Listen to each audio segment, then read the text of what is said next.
හතරට වටවැස් සක්මෙන් වියලි මුනි සාඳු වැඩ සිටි යාලොව බැබලි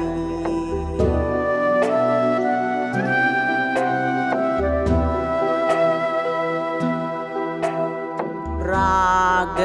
ද්වේෂ මෝහය දුරු කරවා සිත්වල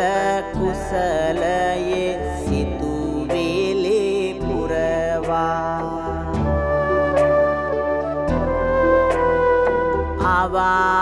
ආදුර සුගතිය වෙත හරවා මුනි දුන් මෙලොව නිකාසල කෙරුවා